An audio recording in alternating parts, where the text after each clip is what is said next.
మాట్లాడితే సిద్ధం సిద్ధం సిద్ధం అని చెప్తా ఉన్నారు ఆయన. ఇది నేను మొన్న రెండు సందర్భాలు చెప్పి ముగిస్తాను.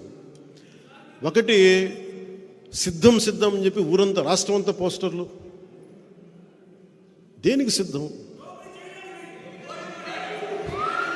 సిపిఎస్ దేనికి? ఇందాక బాలశౌరి గారు మాట్లాడుతూ ఉంటే నేను అబద్ధమే చెప్పనన్నారు ఆయన. చెప్పేది అబద్ధాలైనా అంటే నేను రాగానే సిపిఎస్ రద్దు చేస్తానని చెప్పాడు.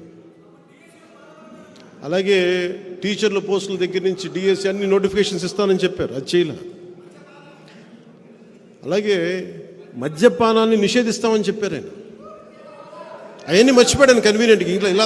ఇలా చెప్పుకుంటూ వెళ్తే అంతు లేదు అబద్ధాల లిస్టుకి. జగన్ గారు మీరు బాధపడకండి, మేము వస్తున్నాం, ఎన్నికల రంగంలోకి అడుగు పెడుతున్నాం. మేము మౌనంగా ఉన్నామని చెప్పి ఏం ఆలోచించట్లేదు అనుకోకండి. వస్తాం, ఎన్నికల రంగంలోకి వస్తున్నాం. ప్రతిరోజు సభ పెడతాం, మిమ్మల్ని ఎండగడతాం. మాటకి మాట కాదు, పాకిస్తాం మాటలతోటి.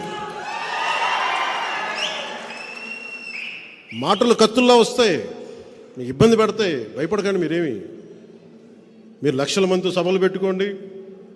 స్కూల్ పిల్లలకి ఇంటర్మీడియట్ ఎగ్జామ్స్ రద్దు చేసి మరి మీరు సభలు నడుపుకోండి.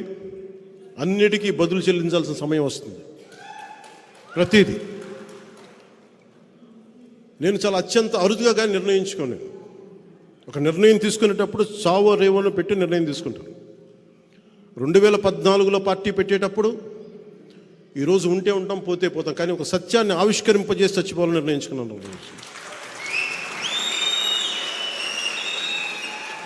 అలాగే పార్టీ పెట్టాను, అలాగే పార్టీని నడుపుతున్నాను. పార్టీకి నిధులు కాదు కావాల్సింది, పార్టీకి కావాల్సింది మనందరినీ కలిపే ఒక భావం.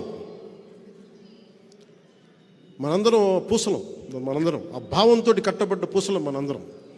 భావం పోయినప్పుడు పూసలు ఎగిరిపోతాయి. ఎంత బలమైన దండ అవ్వాలంటే జనసేన అది తెంపలేనిది అవ్వాలి.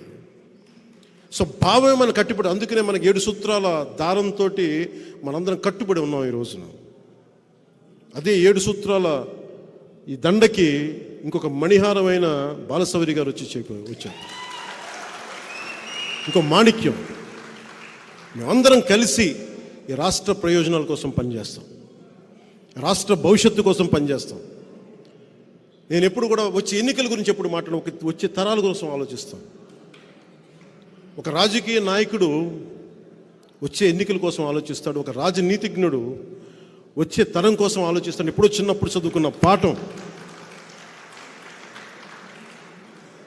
అది ప్రభావం అయ్యి ఎప్పుడు మాట్లాడితే ఒక తరం కోసం ఆలోచించే వాళ్ళని తప్ప ఒక ఎన్నికల కోసం ఆలోచించట్లేదు.